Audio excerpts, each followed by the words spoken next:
बिस्मिल्लाहिर्रहमानिर्रहीम। अस्सलाम वालेकुम नाज़रीन, मैं हूं अकबर अली भट्टी और आप देख रहे हैं QS TV। नाज़रीन, आज हम जो PDM के जो गुज़श्ता रोज़ जलसा हुआ उस पर थोड़ी सी बहस करेंगे। हमारे साथ मौजूद हैं मरूफ सहाफ़ी नबील अहमद साहब, और इनसे हम पूछेंगे कि जलसे की जो सूरत हाल हुई और उस पर बात भी करेंगे। तो आइए हम अपनी जो गुफ्तगू है उसका आगाज़ करते हैं। जी नबील साहब, अस्सलाम वालेकुम। जी वालेकुम सलाम। नबील साहब, आप मुझे ये बताइएगा कि जो गुज़श्ता रोज़ PDM का जलसा है वह वैसे तो बड़े सवालात उठ रहे हैं, और उसकी जो असल वजूहात है वो थोड़ी सी हमारे नाज़रीन को थोड़ी सी बताएं। जी बात ये है, पहले तो प्यारे नाज़रीन आपको मेरा सलाम हो। तो ये देखें, सबसे पहले जो उधर मामला चल रहा था ना, मरियम नवाज़ जहाँ भी जाती हैं ना वो दास्तान ही छोड़ आती हैं। क्या हुआ, जो क्वेटा में गई तो उधर भी अब्दुल कादर बलोच और सनाउल्लाह ज़ाहरी वो छोड़ गए। इधर जब आई हैं पेशावर में तो सबसे पहले मैं इसकी मरियम नवाज़ की आपको एक बात बताता हूँ कि जो पिछले दिनों जलसा हुआ है मनसेरा में, उसमें मरियम नवाज़ का जो शेड्यूल था ना, उसमें सरदार महताब साहब का वज़ीर आला जो खैबर पख्तूनख्वा वो गवर्नर भी रहे हैं, वज़ीर आला भी रहे हैं, और वो पार्टी के सदर भी रहे हैं। नवाज शरीफ के बड़े करीबी साथी थे खैबर पख्तूनख्वा में, और उनके घर इनका शेड्यूल के मुताबिक खाना था। शाम का खाना इन्होंने उधर खाना था और ये उधर खाना खाने नहीं गई। वो वजह ये है, आपको ये बता देता हूँ कि जब मरियम नवाज़ की शादी हुई थी ना, तो वो कैप्टन सफदर साहब के साथ हुई, वो भी उधर के रहने वाले हैं। तो उस जब की शादी हुई है ना, उस वक़्त से लेकर आज तक सरदार महताब और कैप्टन सफदर में सुलह नहीं हो सकी, क्योंकि वो दामाद थे नवाज शरीफ के और वो वज़ीर आला थी वज़ीर आला थे। तो वज़ीर आला होने के बावजूद जो है ना, वो अपनी बातों पे हक सच पे डटे रहे हैं।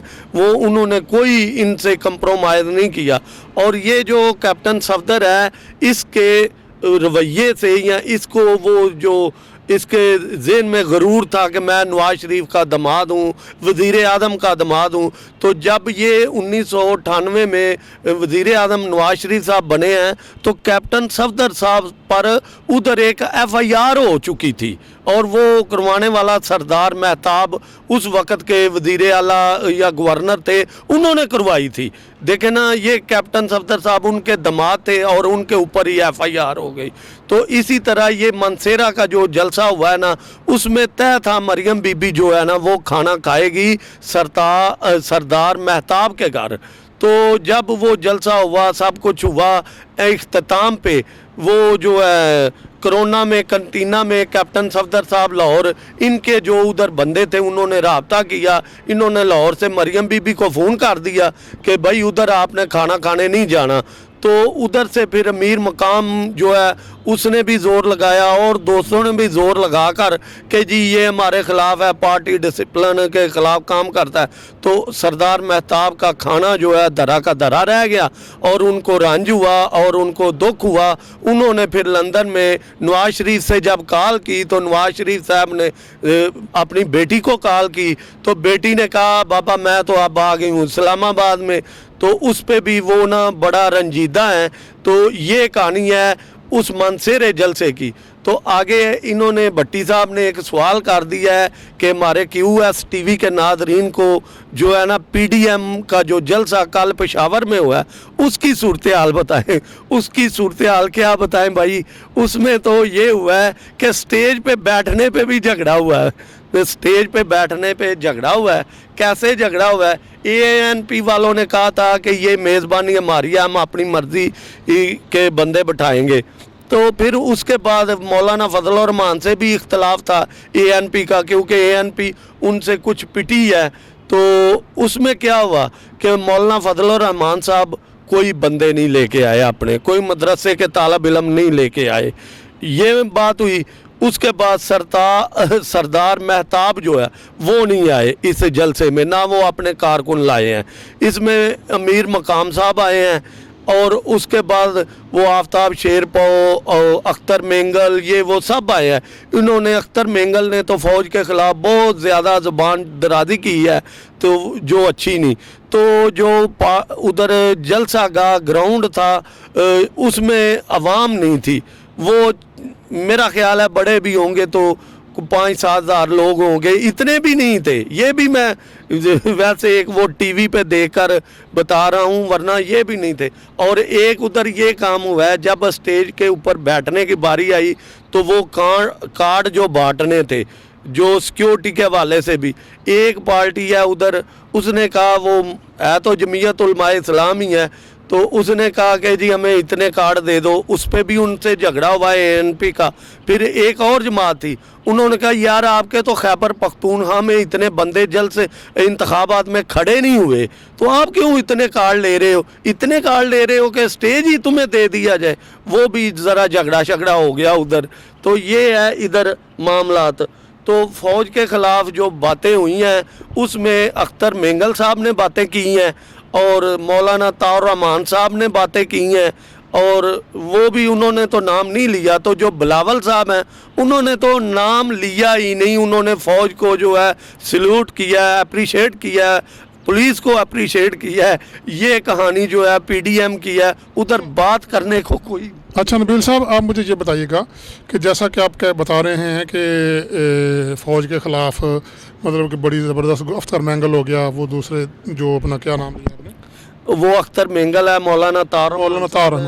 اچھا, تو مجھے یہ بتائیں کہ یہ لوگ جو ہمارے اتنے زبردست ادارہ, ہمارا سب سے قومی ادارہ ہے, بہت اچھا ادارہ ہے, اس کے خلاف جس طرح باتیں کر رہے ہیں, تو کیا یہ اچھا معاملہ ہے؟ عوام کیا اس کو لے گی, کس طرح لے گی, کس حوالے سے؟ عوام پہلے ہی ان سے بیدار ہے, اور عوام دیکھ رہی ہے اصل میں گورنمنٹ کی طرف اور اسٹیبلشمنٹ کی طرف کہ یہ جو لوگ ہیں اتنی باتیں کر رہے ہیں, یہ کیوں نہیں ان کے خلاف کارروائی کر رہے. اصل میں حقیقت میں یہ دیکھا جائے نا تو عوام اس وقت جو ہے نا وہ دیکھ رہی ہے کہ ان کے خلاف جو ہے نا کارروائی کیوں نہیں ہو رہی. کوئی فوج کے خلاف بکواس کر رہا ہے, کوئی کسی کے خلاف, تو ایسی زبانیں استعمال کرتے ہیں کہ جو نا سننے کے قابل بلکہ تبصرہ کرنے, بات کرنے بھی اس پہ نا جو دل نہیں کرتا. تو ایک بات یہ مین بتا دوں, یہ سب لوگ نا بلوچستان, صوبہ بلوچستان پہ جو ہے زیادہ باتیں کرتے ہیں, زیادہ شور مچاتے ہیں. کیوں مچاتے ہیں ادھر میں آپ کو پاکستانی عوام کو یہ میں بتا دوں کہ ادھر اس لیے شور مچاتے ہیں کہ پاکستان کی جو خوشحالی ہے اور بلوچستان کی خوشحالی ہے وہ گوادر پورٹ کے ساتھ ہے. گوادر پورٹ اگر ٹھیک ٹھاک بزنس کرے گی تو اس کا اثر سب سے پہلے تو بلوچستان کو جائے گا, اس کے بعد پاکستان پہ آئے گا, معیشت پہ آئے گا, انڈسٹری پہ آئے گا. تو جو وہ چائنا کے ساتھ مل کر بنائی ہوئی اور سی پیک ہے ادھر, ان لوگوں نے یہ جو PDM والے ہیں یہ بیرونی طاقتوں, عالمی سازشوں اور بھارت کے سے جو پیسے لیے ہوئے ہیں یا جو ان کے اعلی کار بنے ہوئے ہیں, اس لیے یہ بلوچستان کو ہی ہٹ کرتے ہیں. بلوچستان کو ہٹ اس لیے ہی کرتے ہیں کہ سی پیک ناکام ہو, گوادر پورٹ ناکام ہو, چائنا چلا جائے, دوسرے ممالک بھی چلے جائیں. تو یہ اچھی بات نہیں ہے. اور یہ کہتے ہیں جی ہم ملک کے خیر خواہ ہیں, یہ مسکین سا منہ بنا کے کہتے ہیں ہم ملک کے لیے یہ کرتے ہیں وہ او بھائی ملک کے لیے آپ کچھ بھی نہیں کرتے. بلوچستان میں اب خوشحالی آنے والی ہے اور ان سرداروں, وڈیروں, جاگیرداروں کو وہ خوشحالی جو ہے نا, جو غریبوں کی زندگی کم پسری میں گزر رہی تھی, وہ خوشحالی میں بدلنے والی گوارا نہیں ہو رہی. اس لیے یہ بار بار بلوچستان, خیبر پختونخوا, یہ ہوا وہ ہوا, کچھ بھی نہیں ہوا. یہ دیکھیں مولانا طاہر الرحمان صاحب ہیں, انہوں نے فوج کے خلاف باتیں کی اور بلاول نے اٹھ کر بعد میں فوج کو اپریشیٹ کیا اور پولیس کو, تو ان دونوں میں تضاد آ گیا. اچھا نبیل صاحب, یہ جو آپ بات بتا رہے ہیں یہ واقعی ایسا ہے. بلاول مطلب کہ بالکل غیر سنجیدہ گفتگو نہیں کرتے, कुछ लोग बहुत ही गैर संजीदा किस्म की बातें करते हैं। तो इस हवाले से आप क्या कहेंगे कि पीडीएम के हवाले से जो ये शगुफ़े निकल रहे हैं कि ये टूट जाएगी, ये ख़त्म हो जाएगी, ये कोई इस तरह का सिलसिला तो नहीं बन रहा? भाई ये पहले ही टूटी हुई है। ये तो ऐसे ही है जैसे जो बचपन में वो खेलते थे ना, जो कोकला छपाकी या दूसरी कोई गेम, तो जो जिसको नहीं ना, जिसकी बात नहीं मानी जाती थी तो वो जो है उसको रूठ जाता था, मनाया जाता था। ये पीडीएम की तो कहानी ऐसा ही है। जो बतख के बच्चे हैं, बतख के बच्चे हैं, वो उसके नीचे अगर मुर्गी के अंडे रख दे तो मुर्गी के अंडे जो हैं वो मुर्गी के बच्चे निकलेंगे, लेकिन निकालेगी बतख, और बतख के बच्चे होंगे। तो जब वो बतख के बच्चे और मुर्गी के बच्चे इकट्ठे होंगे, वो कोई गुजरेंगे पास, जोहड़ हो, पानी हो, तो बतख के बच्चे तो चले जाएंगे उधर, वो पानी में, उनका जो है रहना बछौना जो है वो पानी है। तो मुर्गी के बच्चे जो हैं वो ऊपर खड़े रहेंगे, वो कैं कैं करते रहेंगे। इसी तरह ये पीडीएम का हाल है कि यही सिलसिला है। ये देखो ना, वो बतख के बच्चे हैं, बतख खुद भी साथ चली गई है, तो वो कैं कैं इसलिए कर रहे हैं, माँ मुझे बचाओ। तो वो क्या कह रही हैं कि तुम हमारे नहीं हो, हमारे, हमने तुम्हें निकाला ज़रूर है, लेकिन तुम है मुर्गी के बच्चे हो, तुम बतख के नहीं हो। तो पीडीएम का भी यही हाल है। ये बतख और में जो बतख बच्चे निकालती है ना, इसी तरह ही है। कोई 2-4 इधर चले गए हैं, 2-4 इधर, और 11 जमातें हैं। 11 जमातों में तो कईयों का एक काउंसलर नहीं है, कोई किसी को जानता नहीं। और ये हाल है, ये टूट चुकी है, इसका बखेरा हो चुका है। अच्छा, इस हवाले से मौलाना फजल रहमान साहब की ज़रा को थोड़ा सा उनका भी बता दें, वो बड़े एक्टर थे ना इस हवाले से, तो रात को बहरहाल वो भी नहीं आए, तो ज़रा इस हवाले से। मौलाना फजल रहमान साहब आए हैं, उनके लिए आपको मैं ये बता दूं, ये बड़े आलम दीन है, बड़े ये अपोजिशन लीडर भी रहे हैं, इक़्तिदार से चिमटे रहे हैं। जैसे वो कहते हैं कि इक़्तिदार को गिन लग गया है, ये बड़ी देर इक़्तिदार में रहे हैं, मदे लूटे हैं इन्होंने। तो अब इनकी जो सूरत हाल है ना, वो देखने के काबिल है, और इनको सबसे ज़्यादा दुख है, इनको और नवाज शरीफ को। देखो, नाम है इस्लाम का, काम है गैर इस्लाम। जो बंदे पीडीएम के जलसा पेशावर में 11 बजे आए, तो ज़ोहर की नमाज होती है तकरीबन 1 बजे, 1:15। इनसे पूछो, मौलाना फजल रहमान से, जो मुफ्ती आदम बनते हैं, जो दीन के ठेकेदार बनते हैं, जो इस्लाम के ठेकेदार बनते हैं, और खोखले नारों से कहते हैं जी वो क्या नाम है, हम तहफ़्फ़ुज़ नमूज़ रसालत के लिए काम करते हैं। इनको पूछो ज़ोहर की नमाज़ पढ़ी थी इन्होंने उधर? वो उधर डीजे जो है उसके गाने चल रहे थे, डांस हो रहा था, तराने बज रहे थे। असर की नमाज़ पढ़ी है इन्होंने? कोई नहीं पढ़ी। और मगरब के जो, जब ये इनको पता चला है मौलाना साहब को, तो इन्होंने फार्मेलिटी पूरी करने के लिए एक छोटी सी जमात कराई। उसके आगे भी लोग गुजरते थे और आगे पीछे होते थे, उसका कोई अदब एहतराम ना था। तो ये है इस्लाम।